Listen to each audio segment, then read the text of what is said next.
Hello everybody. So we are here to discuss the detailed analysis about the mathematics section of the paper. I have the solutions already with me. We are going to discuss the approach of each and every question and we are going to solve some in a detailed way. So let's begin question number 31. This is talking about the integral and you are asked to solve it. Here if you carefully see, students who would have been able to decode the denominator nicely and softly, they would have understood that just if you write the denominator as sine square x plus cos square x multiplied by sine cube x plus cos cube x, that would have completely given you your solution. Because sine square x plus cos square x would have become 1, your expression would have been simplified. Simplify further, you would have got 1 plus tan cube x in the denominator, which on substituting to be equal to another variable, and then using that change of variable technique in solving this integration, you would have just got your answer. Right, and therefore this question's answer happens to be minus 1 upon thrice of 1 plus tan cube x plus c, which is this. Fine. Moving on to the second one, which is the 32nd question.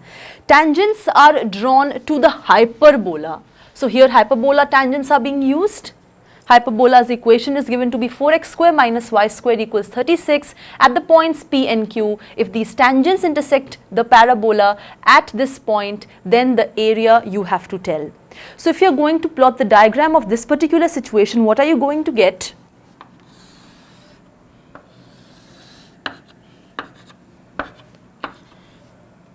You will have this hyperbola and then you will have this very simple triangle with you. And this will be the point T, which is 0, 3. This will be point Q and this will be point P. Once you have this, you are already given the equation of the hyperbola. You just need to calculate the area of this triangle, which will be half into base into height. This is the only simple concept which is used over here to calculate the answer, which in this case happens to be 45 root 5 square units. 45 root 5, which is option number 4. Fine, nothing as such in this particular question. Moving on to the next. 33rd, again related to tangents and normals. What does it say? This time it is talking about tangents and normals to the parabola. Okay, it is saying tangents and normal are drawn at this point to this parabola, which intersects the axis of parabola at A and B. If C is the center of the circle through the points P, A, B, calculate angle theta. So angle theta falls to be the angle which is the intersection of two curves. An angle of intersection of two curves is the only section which is used over here to combat the problem given in this question. You should just know that tan theta gives you the formula given by tan theta equals mod of m1 minus m2 upon 1 plus m1 m2 is the formula sufficient to give you the value of tan theta as 2, and 2 happens to be the correct answer in this case, where m1 and m2 are what? M1 is the slope of the tangent to the first curve at the point which is 16,6, which in this case I think is given to you as 16,16, and M2 is respectively the slope of the tangent to the same curve, or I should say this is the intersection point, so this is happening to be the point lying on both the curves, right? So calculate M1, calculate M2, plug them in the formula tan theta equals mod of M1 minus M2 upon 1 plus M1 M2, get tan theta equals 2, which happens to be option number 1. Fine. Moving on to the next one, you have 34th question, which is saying there is a u vector which is coplanar with the vectors A and B. If u is perpendicular to A and u dot B is 24, then calculate the square of mod of u. In this case, the only concept which you have to realize being used is what? That the cross product you have to write over here, which is that u vector equals, there will be this lambda coming into picture, lambda times A cross B cross A. Sort this out, you get u in terms of lambda, then you have this particular thing that is u dot b equals 24, by which you are going to get the value of lambda as 4. Plug in the value of lambda in the u vectors equation, which you have got in terms of lambda. That is going to give you a full-fledged equation of lambda u, and once you have got u, you can calculate mod of u whole square. Fine, that's the only thing. This is how u will be computed over here. That's the concept. Once you have written u like this, calculate lambda by this particular section of the given condition. You have lambda, you have full-fledged u, you have u, you can calculate mod u square. That's it. Pretty simple question. Moving to the next one, you have a and b, which are complex numbers, are the distinct roots of the equation. X square minus x plus 1 equals 0, then alpha to the power 101 plus beta to the power 107 is equal to what? So you have x square minus x plus 1 equals 0. This is the equation. When you use the quadratic formula to find out the roots of this equation, what you get is, say a and b are the roots which is given to you over here, minus omega and minus omega square. Fine. Once you get this, where omega is a non-real cube root of unity, okay. Once you have this, you are asked to compute a to the power 101, b to the power 107, or alpha to the power 101, beta to the power 107, which happens to be minus omega to the power 101 plus minus omega square to the power 107, which gives you eventually, using the fact that omega cube is always equal to 1, you get omega square plus omega. And 1 plus omega square is 1, right? 1 plus omega square is 0. That is why omega plus omega square happens to be minus 1, and so you get minus of minus 1, which is 1. That is it. That is what is the computation of this expression, which is 1. Understood? Here just the concept of cube roots of unity was used, just two properties, basic ones, which is omega cube is 1 and 1 plus omega square is 0. Moving to the next one, you have 36th question happening to be giving you gx and fx, be the roots, and alpha and beta are the roots of this quadratic equation. So alpha and beta are the roots of this. When you're going to solve this by breaking the middle term, you get pi by 3 and pi by 6 as your roots. Then the area bounded by the curve GOF of x and the lines x equals alpha, x equals beta and y equals 0 is what? Well, when you are going to calculate GOF of x, you are going to get cos x as the function. Alpha and beta, I told you, are the roots of this equation, which happen to be pi by 6 and pi by 3. To calculate the area, you are just going to integrate cos x, lower limit pi by 6, upper limit pi by 3. And what are you going to get as the answer? You are going to get root 3 minus 1 by 2 as the answer. Fine, that is how you're going to do. This is a very easy question. Just compute GOF, have the upper and the lower limit, calculate the area. That's what you have to do. Fine. Moving to the next one, which is your 37th question. Here in this question, let's see what is 37th one. In this 37th question, the sum of the coefficients of all odd degree terms in this expansion you have to find out. So here it's very, very evident that binomial theorem is being used over here. Just use this, expand it by the usage of binomial expansion. Expand it, what are you going to get is odd terms in the degrees of 1, 3, 5 and 7. Add up their coefficients, what you are going to get is 2. Just use this binomial expansion and concentrate only on the odd degree terms. When you are going to get it, collect all of them, add the coefficients, you are going to get 2 as the answer. Moving on to the next one, we have this AP question, which is giving us that let A1, A2, A3 up till A49 be in AP such that this summation is given to be 416 and A9 plus A43 is 66. If this expression, this sum is 140m, then m is equal to what? Over here the only trick is, or basically I would just grade this question as a moderate to difficult one.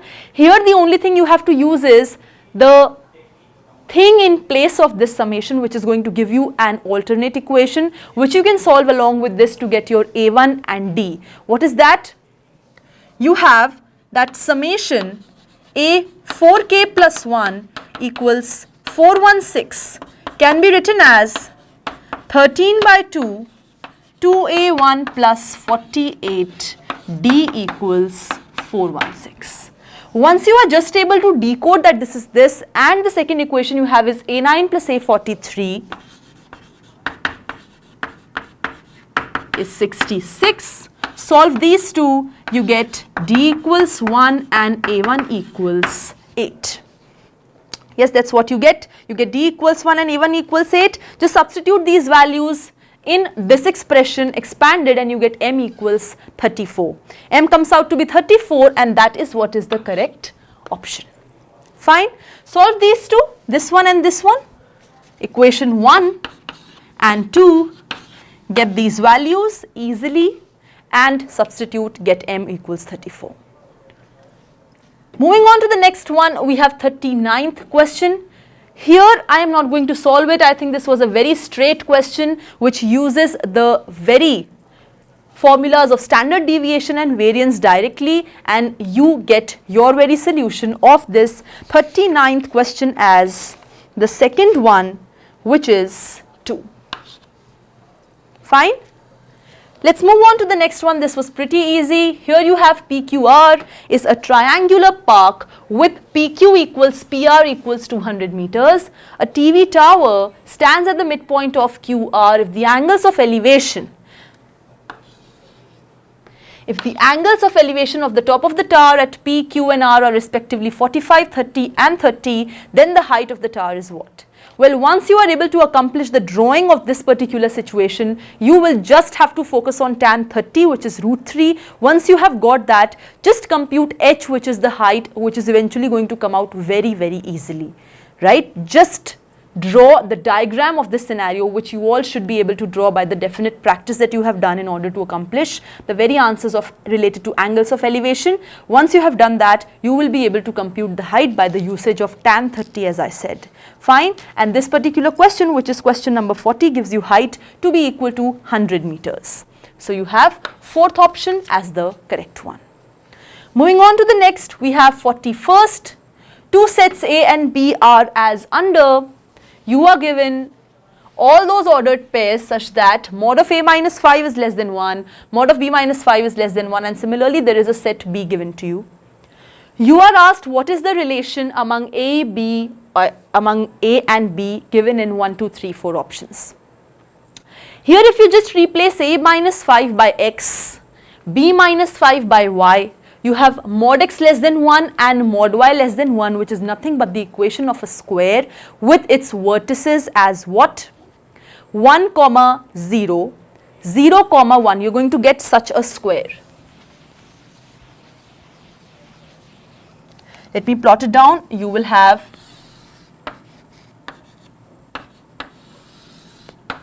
a square with vertices 1, 1. The ideal square which is centered at 0, 1, 1, then here you have minus 1, 1, then you have minus 1, and you have 1, minus 1, this is 0, 0. Once you have A, when you're going to plot your B, this is going to come out to be an ellipse, which is going to contain this particular square. Are you understanding? So you are going to get this ellipse form,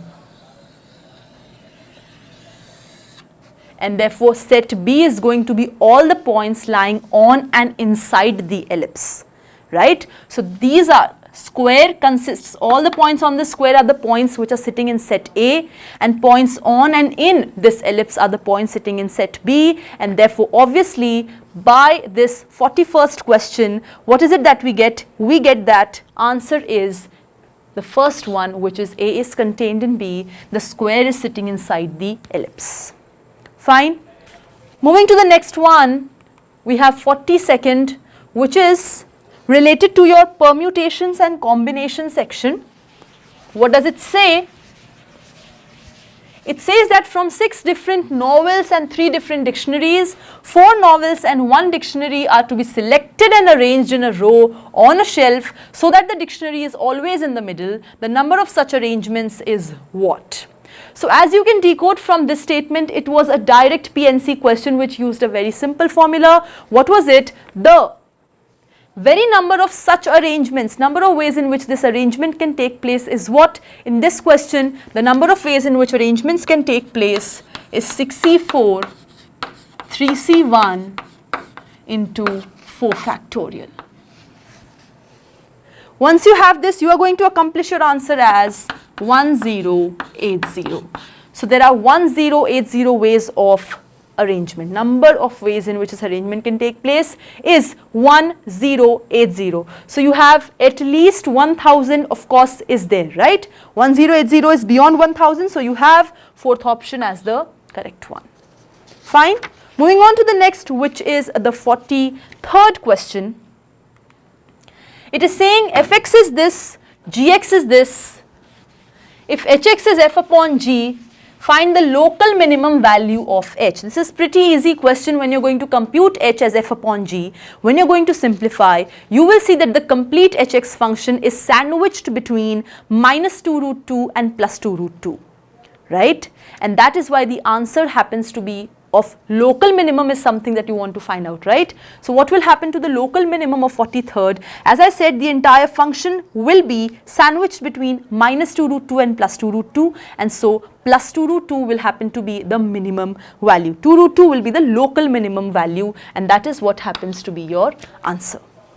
To simplify, see what are the two values between which this function is sandwiched, and you get the answer. Moving on to the next, there is 44th, which is saying for each t in the set of all reals, greatest integer function of t is what is given to you, then calculate this limit. The only thing which you should be aware about in calculating this limit is that greatest integer function of x is x minus fractional part of x. And so what is this expression going to turn out to be? This is limit x tending to 0 from the positive x multiplied by. You have greatest integer function of 1 by x, which is 1 by x minus fractional part of 1 by x plus 2 by x minus fractional part of 2 by x plus, and so on. Then you have 15 by x minus fractional part of 15 by x. Once you are through with this concept, you are going to have this expression, which is eventually going to give you what? This will be limit x approaching to 0 from the positive. You will have 1 by x plus 2 by x, or eventually I should write it in short as 1 plus 2 plus and so on up till 15 whole by x minus, you have 1 by x fractional part, right? Fractional part of 1 by x plus fractional part of 2 by x plus and so on fractional part of 15 by x. Now you know this x is going to go and multiply to this expression, this x is going to go and multiply to this entire expression, or I can say to individual each and every expression. So after this, you have to use the concept that r by x fractional part is always greater than equal to 0, less than 1, you know that, no doubt in all this. Therefore, x is not equal to 0, x is very, very close to 0 from the positive side, so there is no problem.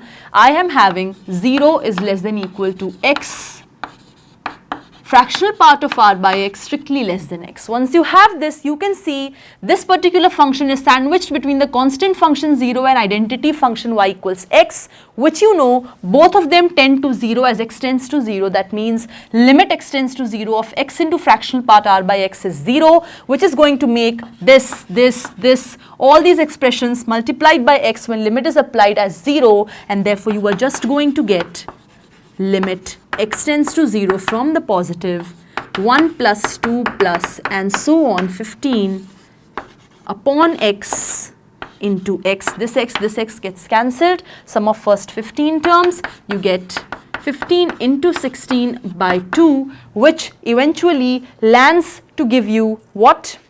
You have your 44th question, and that lands to give you 120 as the answer. Right? And so this particular question gives that second option is the correct one. Cool? Nothing great, just the concept that fractional part of x is what is used over here to combat the problem, and it is the very range of fractional part of a function is what is used over here to simplify the expression. Okay? Moving on to the next question, we have 45th question, which is saying that the value of this definite integral will be equal to what? Let's see. Now see, when it comes to definite integral questions, there are two things which are a must to be asked by the examiner. One is the properties. You remember, integral a to b fx dx is equal to integral a to b f of a plus b minus x. Replace x by a plus b minus x. A very famous, and I should say a favorite property, which is imposed by the examiners in the IIT JEE Main questions. Over here also the same thing I would say is being used. You have I to be equal to minus pi by 2 sine square x upon 1 plus 2 to the power x dx is what? In fact, there's one thing which is always said whenever you get stuck in questions like these, just use this transformation of x goes to a plus b minus x, because this particular property is really very much favorite of the IIT paper setting team. So here I'm going to write as integral a to b fx dx is equal to integral a to b f of a plus b minus x dx.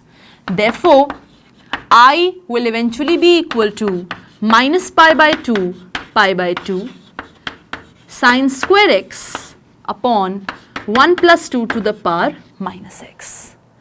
Adding both these i's,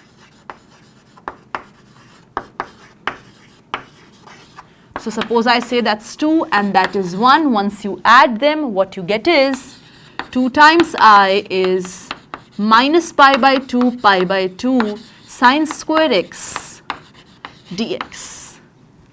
Fine, even function. Another very favorite property, which is this even odd property, sine square x dx. Eventually, pretty easy integration, you solve it, you get pi by 4, which eventually gives you I is equal to pi by 4. That's what's your answer.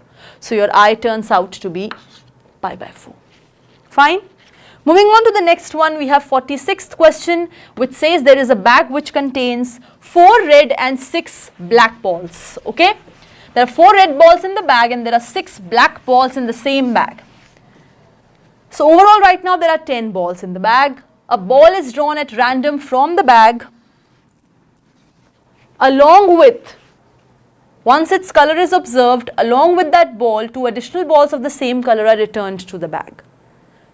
If now a ball is drawn at random from the bag, find the probability that this drawn ball is red. Fine. So let's begin understanding. If I say that let Ri be the probability of drawing a red ball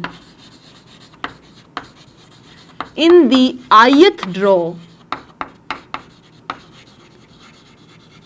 and Bi is the probability of drawing a black ball in the ith draw,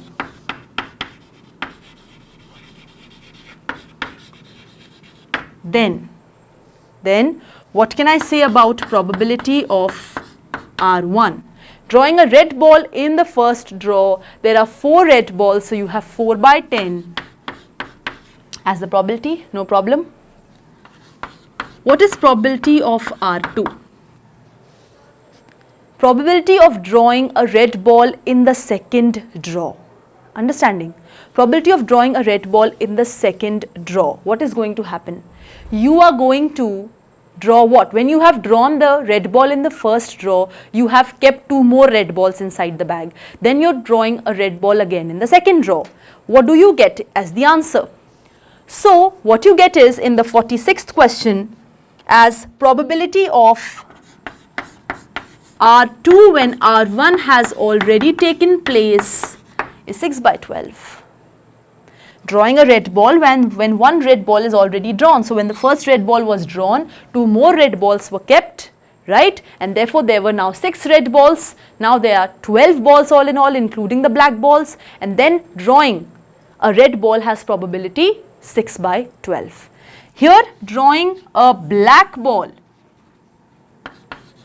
in the first draw, so as there are 6 black balls, you have 6 by 10 as the probability, and probability of drawing a red ball, I should write R 2 by B1.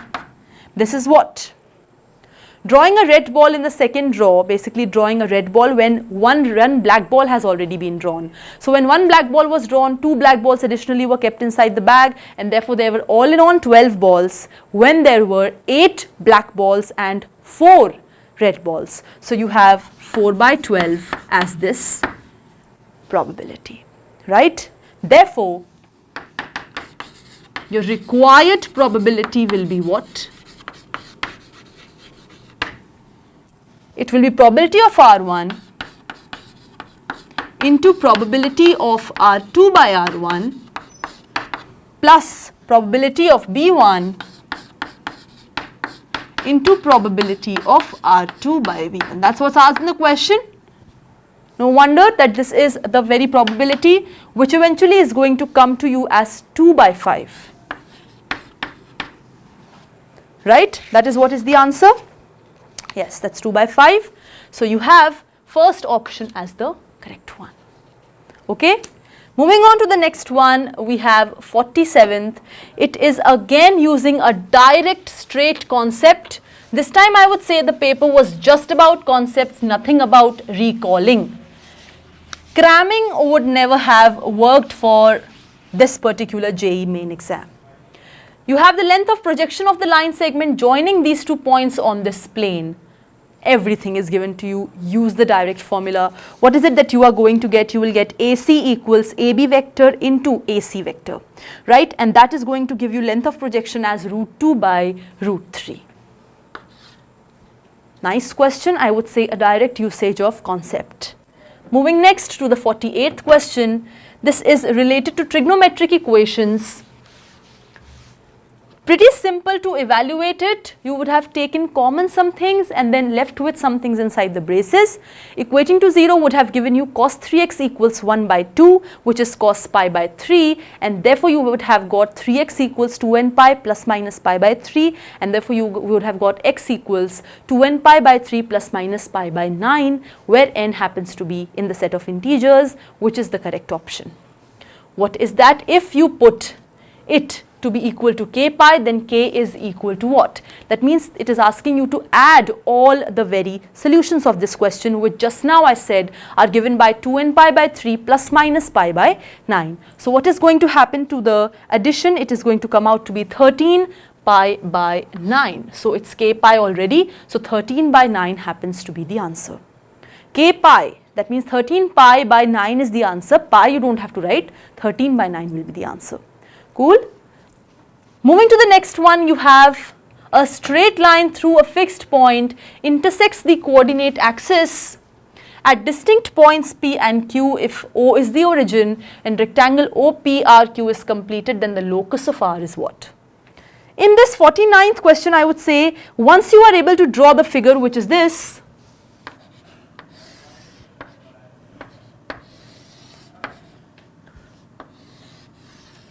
so this happens to be R, H comma K, this happens to be P, H comma 0, join these two.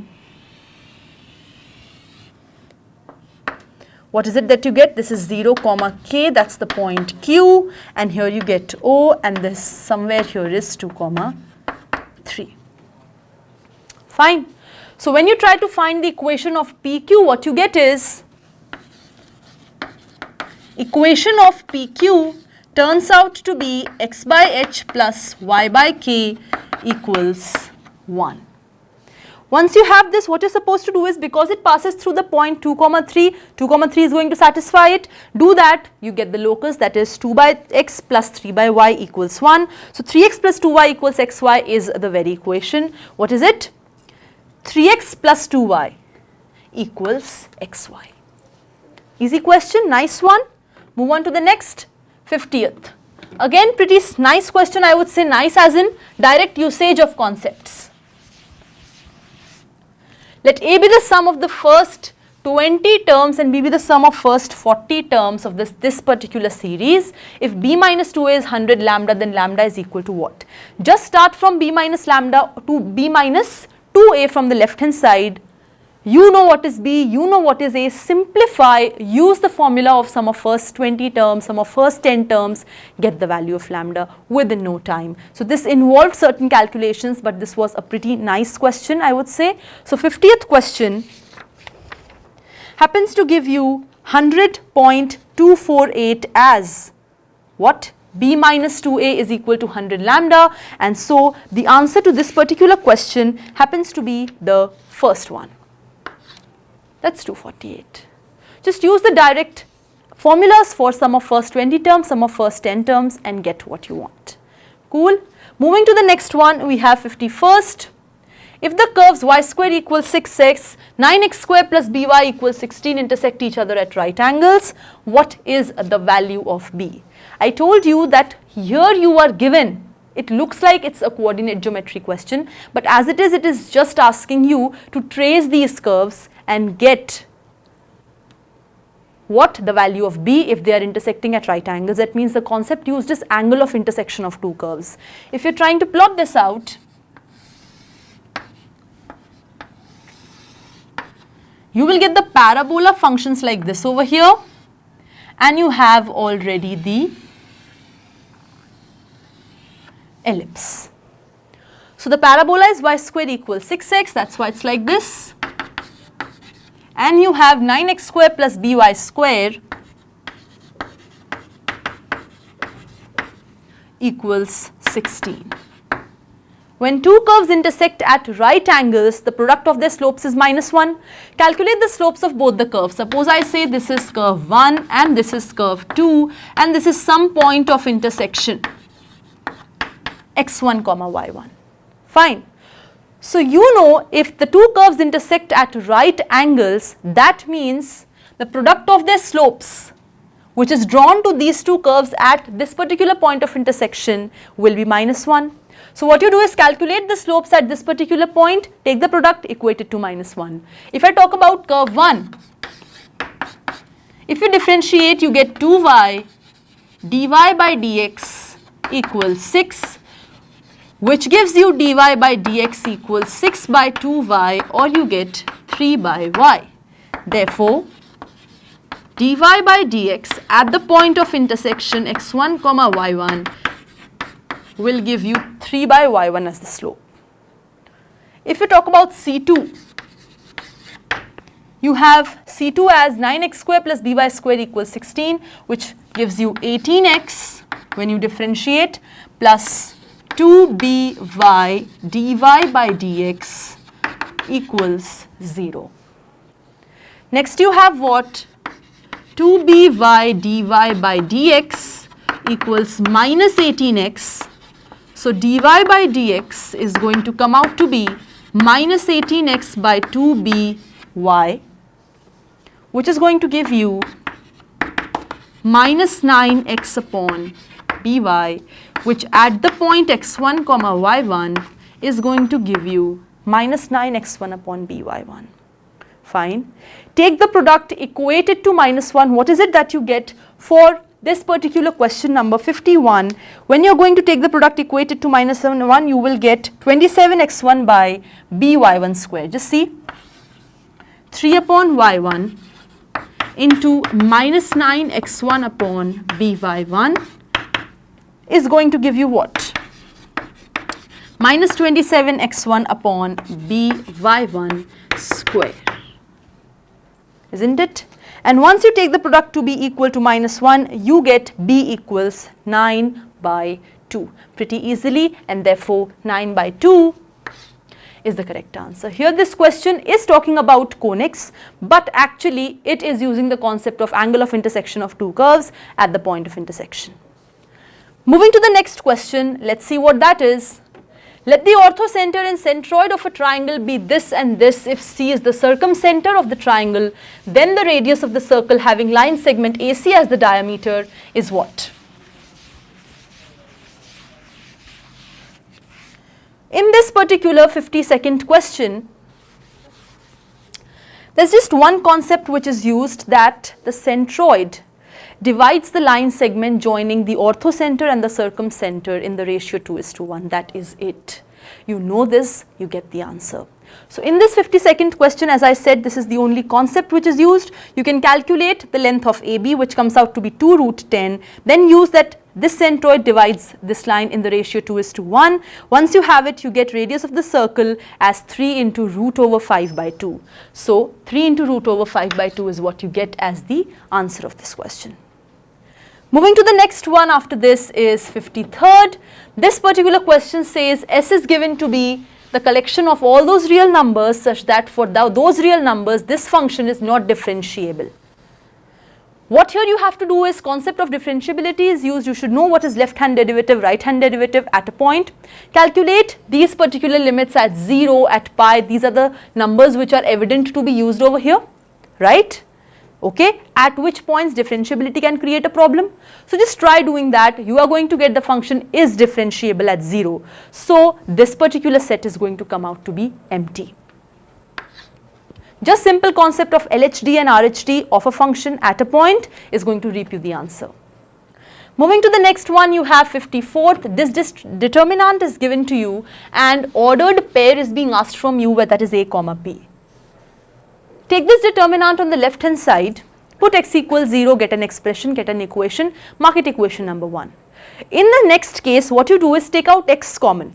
When you take out x common from LHS and RHS, basically from the LHS that you get involves terms as something upon x. So take x tends to infinity, you get another expression. When you consider both these expressions, you get what you want. Basically, considering those two expressions is going to give you the ordered pair as -4, 5. No wonder, you can do it very easily. This 54th question happens to give you -4, 5 as the ordered pair A comma B. Okay.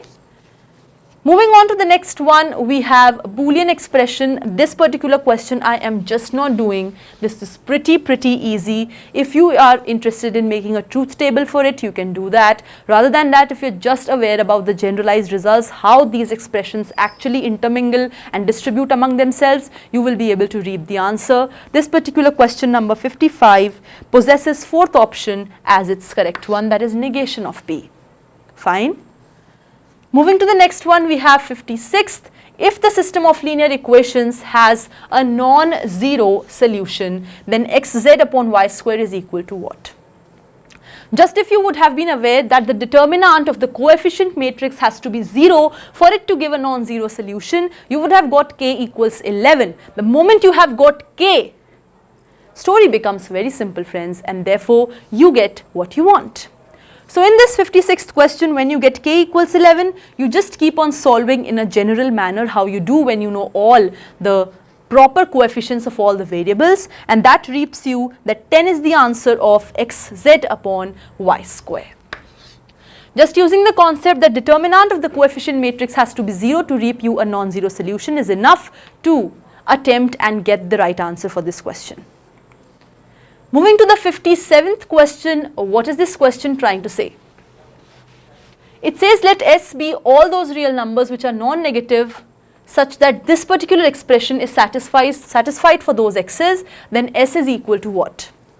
Here basically you have to bifurcate the entire real line. You can do that as you wish, but actually 9 is the point which is going to create a problem, and therefore from 0 to 9, 9 to infinity, you have to bifurcate the real line. When x is belonging to 0 to 9, solve this particular expression, get two solutions of x, one is acceptable, one is not acceptable. So you get one solution from this part. Then from 9 to infinity, when x is belonging in the range of 9 to infinity, solve this equation once again. Again you get two values of x which satisfy satisfy this, but out of them one is not acceptable, one is acceptable.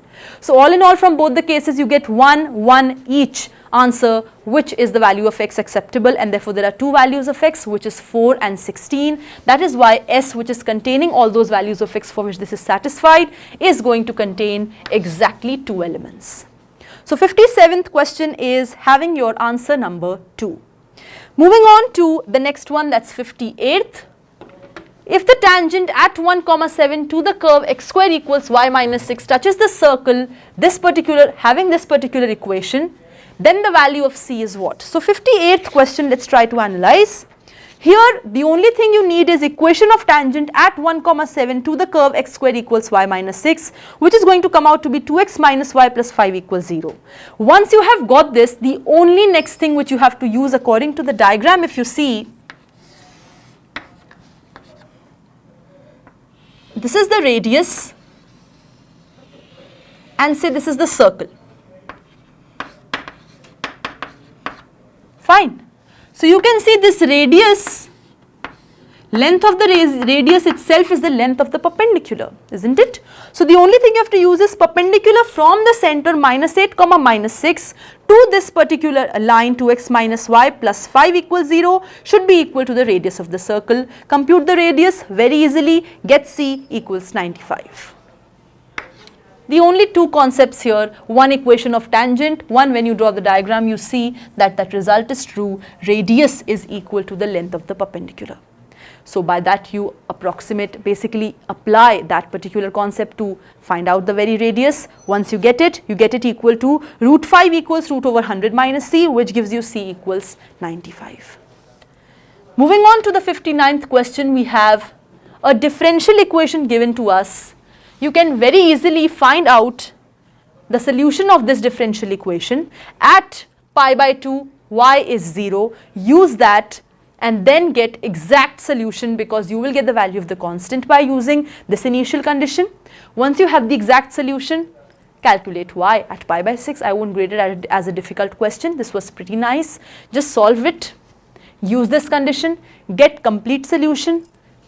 In that particular solution, put x equals pi by 6, get y. Fine. So this particular 59th question basically gives you C as minus pi square by 2 by using this particular condition, the value of constant. Once that constant is known to you, you get y sine x equals 2x square minus pi square by 2 as the solution. When you plug in the value of x as pi by 6, you get minus 8 pi square by 9. And therefore second option happens to be the correct one. Moving to the last one, we have 60th question, which is from 3D geometry. So here you have L1 is the line of intersection of the plane this and this, and L2 is the line of intersection of the plane this and this. Then the distance of the origin from the plane containing the lines L1 and L2 is what? I would say this is just a direct usage of the concept. If I just tell you what is going to be the equations, you are going to get 2x minus 2y plus 3z minus 2 plus lambda times x minus y plus z plus 1 equals 0 as the first equation coming from the intersection of the first two given planes.